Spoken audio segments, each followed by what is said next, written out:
If you talk about our bowling in the second innings, I think we were spot on. I don't want to talk about the things that shouldn't be mentioned here. I can only talk about the controllables, and when you're bowling and people are hitting like that against the spin, or reverse sweeping the ball and connecting everything, there's only so much you can do. The bowlers kept bowling attacking lines, and you have to go for wickets because you have a lead. To give those easy singles just takes the pressure off the batsman. So the idea was to do that. I think the opposition did really well to counter that situation by playing fearless cricket. They literally had a situation where they had nothing to lose, a lead of 110, with 5 wickets to go.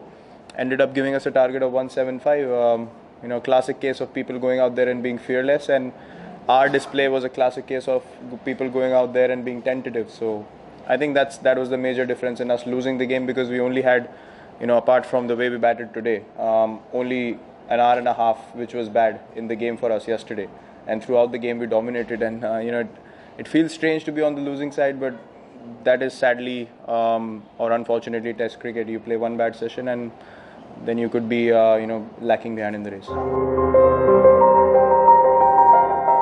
I think we did not counter what was being thrown at us. I think we should have been more smart with the way we wanted to go about playing against spinners. I think in the end you saw Mishra using his feet quite a bit. Ashwin did that. I think the other batsmen failed to learn from what should have been done on that sort of wicket. So the need of the hour in the second innings was to take calculated risks when you're chasing a small total in the fourth innings.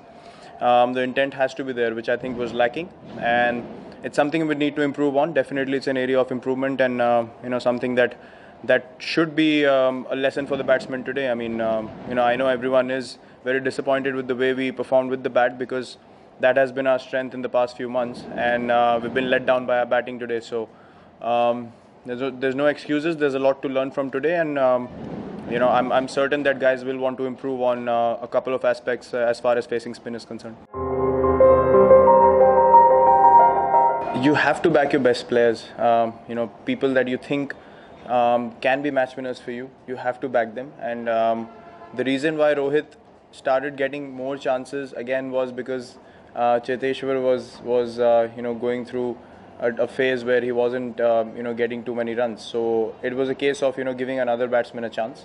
Right now Rohit has got 3 or 4 chances at 3, and the idea was or has been to persist with him. So we obviously need to have a discussion as a batting unit as a whole, what guys are thinking and what the mindset is like, and are they on the same page as far as executing the plans that we want them to. Well, we're not using it in this series, so it's not an issue that I want to debate on at present. And the series is over, we will sit down and figure out how important it is, or how much do we want to use it. So at present, as I said, I don't want to we only have ourselves to blame for the way we played. I don't want to get into the debate of DRS or some other issues in this particular game. I think we should keep the questions to how badly we played today, rather than things that are completely out of debate as of now. He's very talented. When he came into the scene as well, he performed really well for Sri Lanka. He's probably had a lean phase in between, but he's performed again for Sri Lanka, and he's playing as a keeper batsman again for them in Test matches, which I think is a great thing for him, because as a young player everyone thought he's going to make it big for Sri Lanka, and he's doing justice to his talent. So I'm not surprised by the way he played. He obviously has a lot of ability. I've played against him in under 19 cricket as well, and I've known him since then. So he is a quality player, and he certainly has the ability to play like that. That's not my call. I mean, I edged it. I saw it today. The catch was clean. I didn't wait for it. I walked. So that's a very personal decision. I think at the end of the day, my conscience is clear when I know that a clear decision has been made. And even if it's a doubtful one, if I know it's out, I've walked today. I mean, in the past, I might not have walked, on occasions. So I think it's a very personal decision. I'm no one to comment on whether he should have or shouldn't have.